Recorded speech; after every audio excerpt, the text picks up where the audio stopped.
Salutare fraților și bine v-am găsit la un nou episod de pe canalul meu. Astăzi am să vă povestesc despre o experiență mai nasoală. Fac acest episod pentru a opri, să zic așa, mulți oameni să se nenorocească de la o simplă chestie care părea pentru mine doar un coș. Am ajuns la operație. Și totodată vreau să vă spun că orice vedeți că este neregulă la voi sau că vă simțiți un pic rău și așa mai departe, să mergeți la medic pentru că puteți avea probleme serioase și voi să nu știți, nu aveți habar. Puteți să aveți doar ideea asta de că mă simt rău sau sunt obosit, dar de fapt să fie o problemă din interior și să nu vă dați seama. Puteți chiar să ajungeți să vă pierdeți membrele, viața și așa mai departe.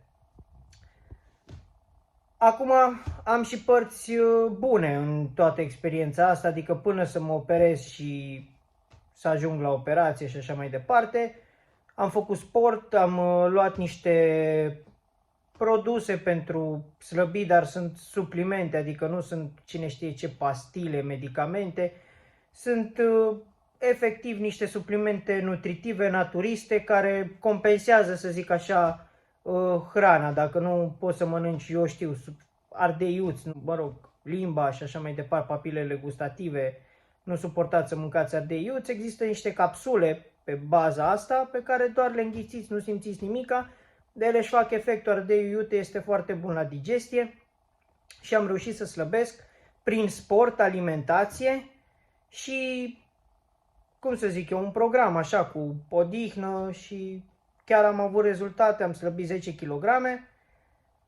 Acum aș face mult mai mult și exact când au început rezultatele să se vadă și mușchii să se, cum să zic eu, să se contureze, să iasă relieful, am pățit nenorocirea asta că am ajuns la cuțite, am ajuns să mă operez. Ok, operația e pe inghinal, o să vă arăt, e un plasture, acum am fost la pansat. Abia aștept să scoatem mațele, că o să băgăm și cicatricea, o să vă arăt și cicatricea imediat.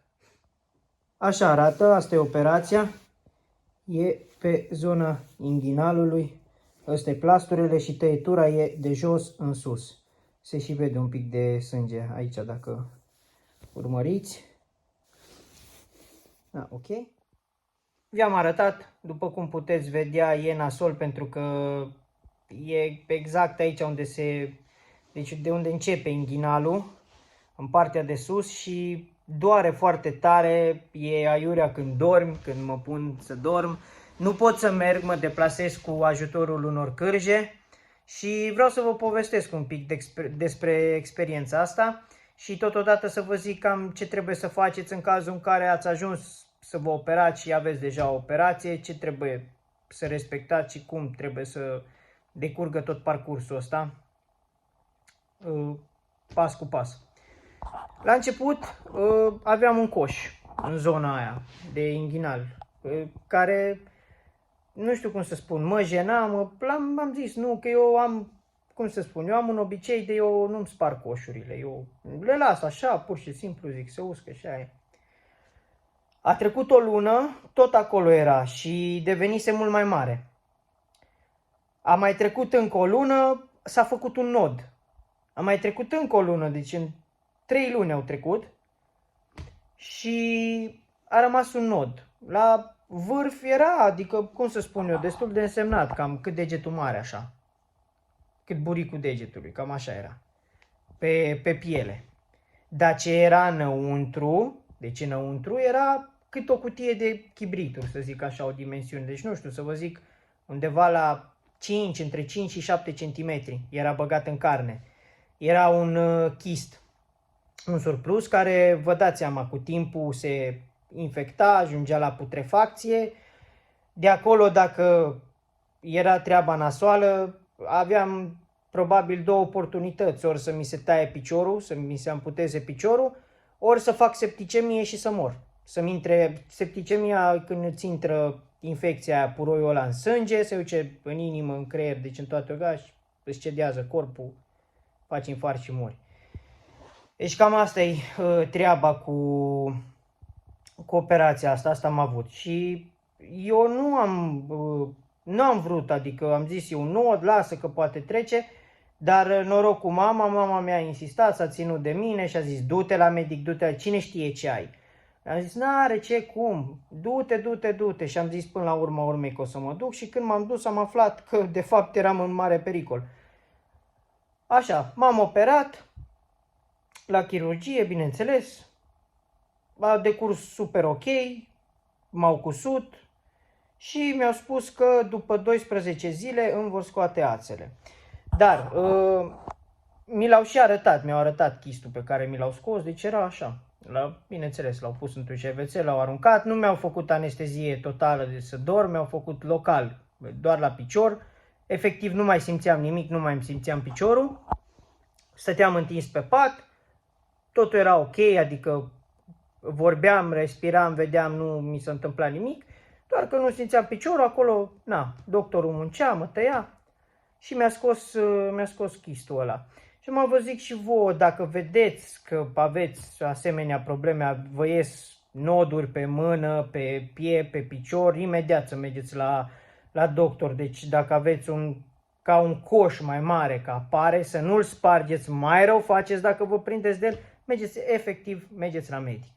Și acolo nu există să nu vă zică problema, dacă e bine, dacă e rău, deci imediat vede că oamenii au trecut printr-o școală, au și o experiență, nu sunteți nici primii, nici ultimii care treceți pe acolo și până la urma urmei nu e o rușine și nici să vă uitați la bani.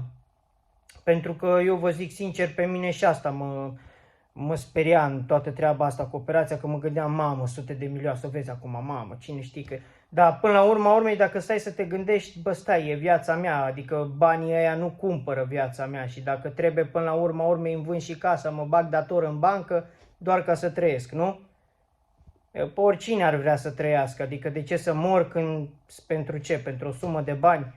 Nu contează că aveți, că nu aveți, mai ales că dacă sunteți asigurați, că la mine ăsta a fost norocul, că am asigurare, că am muncit.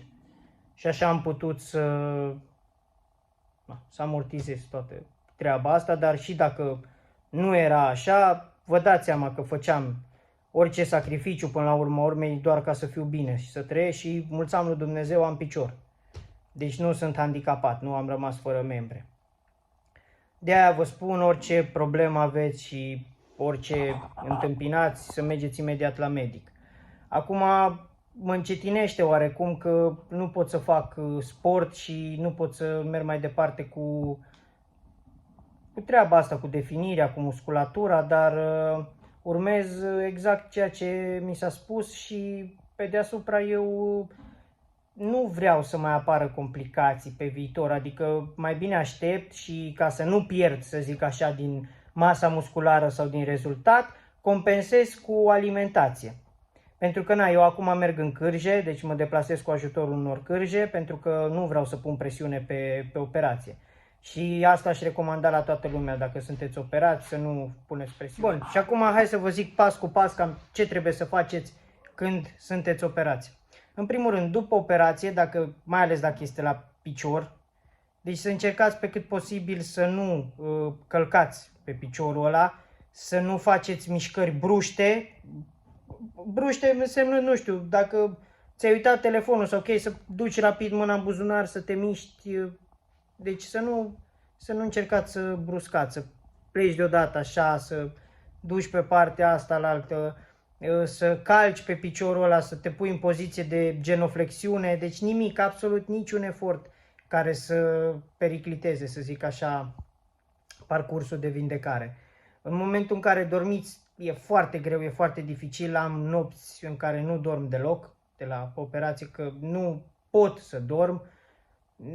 Apar dureri din motivul că nu găsesc poziția corespunzătoare, e foarte greu, mai ales că e zona inghinală și atunci caut să-mi pun, de exemplu, o pernă între picioare ca să, dacă mă culp pe o parte, să poată să-mi țină piciorul așa în sus, sau dorm pe spate, dar vă dați seama că e foarte dificil atâtea ore să stai tot pe spate, îți amorțește tot corpul, te trezești, mai ales că, începând să se vindece, apar și mâncărimi, trebuie să ai grijă să nu te scarpini, să nu te miști și așa mai departe. Deci ăsta e primul lucru pe care trebuie să-l faceți, să evitați efortul. Bineînțeles, eu mă deplasez cu ajutorul cârjelor, vi-am mai spus, și deci nu calc deloc pe picior. Atunci, trebuie să aveți și o dietă corespunzătoare, deci să aveți grijă să beți cât mai, cât mai mult lichid, dar nu acidulat, să nu beți suc, să nu beți apă minerală, deci suc cu acid, apă minerală, să nu crească presiunea, că atunci o să vă sângereze rana. Acidul ăla, oxigenul ăla intră în sânge, în vene și atunci pulsul crește, deci crește tensiunea pe artere, înțelegeți voi. Deci să evitați să beți acidulat, să evitați cât mai mult să vă deplasați, deci să încercați pe cât posibil să stați pe canapea, pe scaun, în pat, deci să fiți mai mult statici decât activi, pentru că așa se vindecă și mai bine. Să aveți grijă când faceți baie, de normal primele 2-3 zile, chiar 4, să nu faceți baie deloc. Deci să feriți cât mai mult rana de umiditate, praf, frig. N-aveți voie în frig absolut deloc. Deci dacă este rece afară, stați în casă, s-a terminat, nu ieșiți afară. Și cam atât. Dacă respectați pașii ăștia, nu veți avea probleme. Mulți se operează și după operație își trăiesc viața normal, ca și când nu ar fi fost operați, și după aia ajung la spital în 48 de ore. Că nu m-a făcut doctorul ce trebuie, că nu sunt buni medicii, că nu știu ce, dar tu n-ai respectat deloc ce ți s-a zis. Deci se întâmplă, adesea se întâmplă cazul ăsta. Dar ce e cel mai important aici și ce vreau să vă spun este că nu trebuie să vă neglijați. Eu am greșit foarte mult, recunosc lucrul ăsta și vă rog pe voi, cei care mă urmăriți, dacă apare orice problemă și dacă aveți o dificultate, fie la respirație, fie că dintr-o dată începeți să obosiți mult mai mult decât nivelul vostru normal, cum vă știți voi, sau dacă apar dureri la genunchi, la coate, la spate, să mergeți imediat la medic. Nu contează ce probleme aveți, ce durere aveți, mergeți imediat la medic. Dar legat de acne, ciuperi și așa mai departe, cum apar primele semne, fugiți la spital, nu stați ca mine, că oricum, eu și dacă mă duceam mai devreme sau și mai târziu, eu tot la operație ajungeam. Dar ideea e că eu, dacă nu mă operam acum, rămâneam ori fără picior, ori fără viață. Am mai pățit așa un prieten de-al meu și am luat și asta în calcul în momentul în care am zis, trebuie să mă duc până la urmă urmei la spital. Și m-am gândit, sigur am ce a avut și ăsta. Și chiar așa a fost, numai că la el a fost și mai rău, el a avut în fund. Și a fost foarte nasol, deci a ajuns să cheltuie foarte mulți bani, pentru că așa e și cu mașina, dacă apare o problemă mică du-te la service, așa e și cu organismul. Orice problemă mică are costuri mici. Când problema devine mai mare, costurile sunt mult mai mari. Mai bine te duci la spital din timp și poate te costă 200-100 de euro decât să ajungi să dai 30.000, 10.000, 3.000, depinde. Deci operațiile care sunt deja, la nivelul ăla grav de tot, costă foarte mult și spitalele din România nu sunt dotate cu prea multe ambulanțe, deci nu știi dacă vei fi salvat sau dus la spital la timp.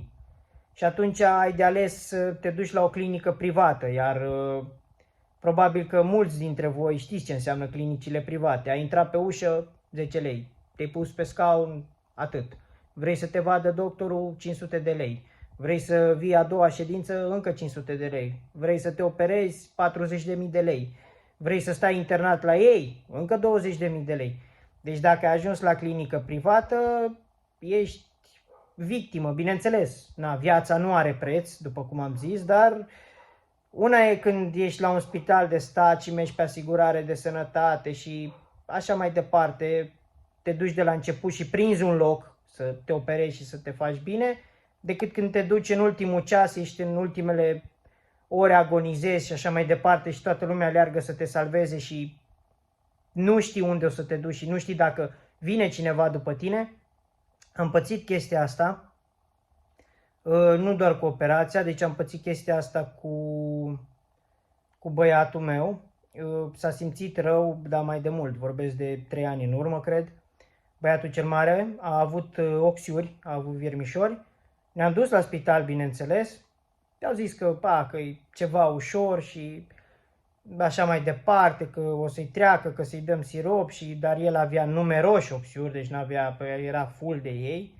Și am ajuns cu mașina proprie, fără ambulanță, că am sunat la ambulanță să vină să-l ia la spital. Și vă zic sincer, pe lângă că sun la ambulanță că e urgență, deci copilul varsă și are dureri și nu mai poate și tu nu știi ce să faci ca să-l salvezi, te mai și întreabă o serie că așa e protocolul, da, de unde ești, da, cine ești, da, cum te cheamă, câți ani ai, unde stai, cine-i bolnavul, da, cum se simte, da, de câte ori vomită, da, stai la parter sau la etaj, da, stai la casă sau la bloc. Până te întreabă, vă dați seama că trece o oră, doar așa la întrebări. După care te pune pe așteptare până îți găsești o ambulanță care durează încă vreo jumătate de oră, se poate, câteodată mai repede, în 5 minute ai legătura, câteodată aștept jumătate de oră, eu am așteptat jumătate de oră la telefon până s-a găsit o ambulanță, până a răspuns cineva de la spital și a fost că, ambulanța, că bineînțeles, sau 2 ambulanțe sau una singură, din ce mi-aduc aminte, a fost cu 3 ani în urmă. Păi da, e plecată, că nu avem ambulanță, trebuie să așteptăm. Dacă aveți un mijloc cu care vă puteți deplasa la spital, e ok. Și acum, eu vă întreb pe voi așa, deci nu am nimic împotriva sistemului, dar vreau să zic că se strâng bani pentru, nu știu, să facem case la nevoiași, se strâng bani pentru orice altceva, tot felul de organizații, bani pentru balena albă, se strâng bani pentru cocostâr cu gușat, pentru broasca Herman, salvați natura, bani pentru copaci, dar bani pentru spitale foarte, foarte, deci e un caz rar bani pentru spitale. Deci bani pentru spitale nu prea donează lumea. Acum nu poate statul sau UE tot timpul să-ți dea bani pentru spital, ia pentru spital. Înțeleg lucrul ăsta, pentru că banii nu cad din cer. Dar noi ca oameni, sunt cutiile acelea în spital, dacă vă duceți și la spitalul orășenesc din orice oraș sunteți sau orice județ, așa mai departe, în orice spital intrați, e cutia aia cu bani pentru spital, dar credeți-mă că toți vin, se fac bine, mulțumesc domnul doctor, 50 de lei o cafă, toată lumea e învățată să așa, dar nimeni nu pune bani în cutia aia, deci cutia aia e goală. Eu când am trecut și am lăsat acolo o sumă, am văzut că în cutie erau bagnote de 1 leu câteva și restul de 50 de bani, de 10 bani, nu știu, e foarte greu. Deci, intrând în detaliu ăsta, e foarte greu. Deci foarte greu să strâng bani pentru spitale și îmi pare rău. Uitați că eu am pățit, v-am spus, cu băiatul și a trebuit cu mașina proprie până la urma urmei să merg. Acolo, la fel, v-am spus, la spitalul e și portarul. Păi unde mergi, dar ce urgență ai, dar nu poți să te las, că tu trebuie să aștepți, stai să sune, copilul vomita într-una. Deci a fost circul de pe lume. Am ajuns de acolo, am plecat cu nervi, m-am dus direct la lui Surcanu, la Timișoara, din Moldova. Nu, am ajuns direct la Timișoara. Și de-abia acolo l-au făcut bine și au dat alt tratament, cu totul alt tratament. Deci de-aia vă zic să nu stați până în ultima clipă. Este foarte important ca orice problemă de sănătate aveți să mergeți din timp. Pentru că dacă voi mergeți din timp la spital sau la medicul de familie să vă elibereze o trimitere în cazul în care sunteți asigurați, în cazul în care nu sunteți asigurați, să vă dea totuși o trimitere să puteți să mergeți la un consult sau să vadă care e problema până la urma urmei, sau mergeți la spital direct la secția de urgențe, pentru că prin urgență practic nu vă costă nimic dacă vreți să vă faceți un control. Ideea e doar să prezentați actul de identitate, buletinul și așa mai departe. Eu mulțumesc lui Dumnezeu, îi mulțumesc mamei mele că până la urma urmei m-a încurajat și m-a împins să merg și pe de o parte îmi pare rău că un prieten de-al meu a trecut prin asta, dar totodată, uite, îi rog de sănătate că acum am știut și am pățit și eu la fel și am știut să merg din timp. Deci, cu toate astea, probabil și alții o să-mi roage mie de sănătate uitându-se la videoclipul ăsta, că o să deschid mintea la mulți oameni.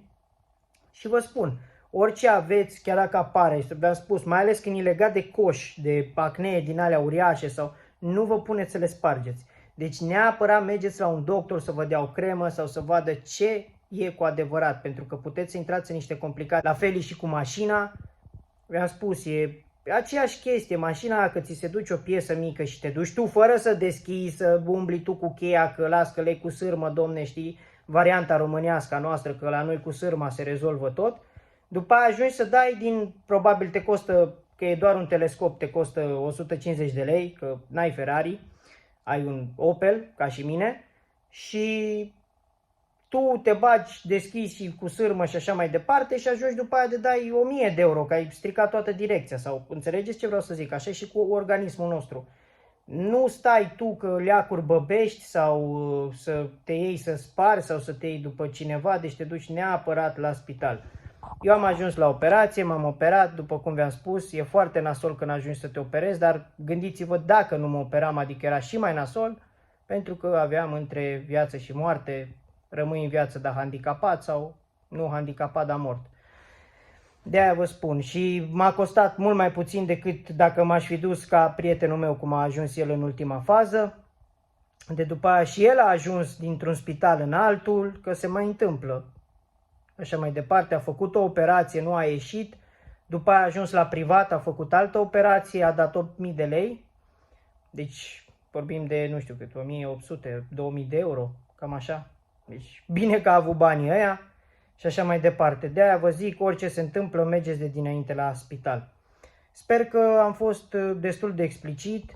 O să fac încă un episod după vindecare, o să vă arăt cum arată rana vindecată, o să vă arăt noi rezultate pentru că nu renunț, bineînțeles, țin dietă și așa mai departe, mănânc tot corespunzător, întrucât să nu mai acumulez kilograme și după ce mă vindec complet și ies din cârje, să pot să fac exercițiile, deci să fac repetări cât mai corecte și să recapăt un tonus muscular foarte, foarte ok, spun eu.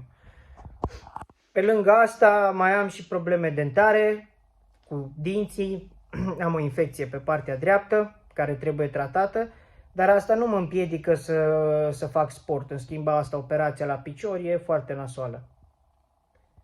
Vă spun încă o dată, luați un exemplu bun de la mine dacă urmăriți acest episod. Mergeți la medici, nu sunt dușmanii noștri, sunt prietenii noștri, o să ne ajute și o să ne facă bine. Încercați pe cât posibil orice problemă aveți, cât de mică, să mergeți cât de repede puteți la cel mai apropiat medic ca să rezolvați din timp, pentru că dacă ajungeți în ultimă fază, e nasol. Deci, pe lângă că sunt costuri enorme, nu știți, deci sunt șanse 20% să vă preia o ambulanță, iar dacă nu aveți mașină proprie, și mai nasol, rău de tot, muriți în pat, muriți acasă. Dacă aveți mașină proprie, asta ar însemna să mergeți peste limita de viteză, să mergeți ca nebunii, să ajungeți la timp și asta nu știi dacă ajungi la timp, nu știi dacă te poate prelua un medic. Ăsta e protocolul, vrei să mergi la spital, iese portarul, păi stai că unde te duci, că până îi spui, mori acolo. Deci de-aia vă zic, trăim în România, nu suntem în Germania, nu suntem în Austria și mai bine vă rezolvați problemele din timp, că dacă ajungeți prin urgențe și să sunați la ambulanță e foarte nasol până vă preia cineva. Și na, spitalele știți cum sunt, nu e vina statului, e vina noastră ca oameni, noi nu vrem să donăm, nu vrem să dăm bani pentru spitale, tot avem impresia că cineva ne fură, asta este. Vă mulțumesc frumos că m-ați urmărit, dacă vă place acest episod, dați-i și prietenilor voștri, să învețe și ei ceva bun. Abonați-vă la canalul meu, visul meu e să ajung la 100.000 de abonați, ajutați-mă, vă rog frumos din suflet, ca să pot să ajut și eu la rândul meu mai departe alte persoane. Vreau să ajut pe toată lumea, vreau prin canalul meu să ofer doar educație, sport, tot ce este bun, să nu faceți nimic greșit, vreau să ofer o viață cât mai sănătoasă, nu vicioasă și așa mai departe. Vă rog frumos, abonați-vă la canalul meu, dați un share pe rețelele sociale, lăsați un comentariu și nu uitați ce e cel mai important pentru mine și statistica YouTube, să dați like-uri. Dacă dați un like e foarte, foarte ok pentru mine, pentru că episodul va ajunge mult mai sus pe rata de click a afișării. Adică va apărea mult mai des. Dacă vă place, bineînțeles, dacă vă place acest episod, vă rog să-mi dați un like, abonați-vă din suflet, vă rog frumos să vă abonați la mine, să mă ajutați ca să pot să ajut și eu pe alții. Vă pup, vă iubesc și nu uitați, nu faceți ce am făcut eu. Duceți-vă din prima la spital. Eu am mai așteptat 3 luni și după 3 luni m-am dus. Dacă mă duceam din timp, probabil că era doar o tăietură mult mai mică, nu era o tăietură atât de mare și așa mai departe. Vă pup și vă iubesc, nu vă mai rețin. Salutare și nu uitați, like, share și subscribe.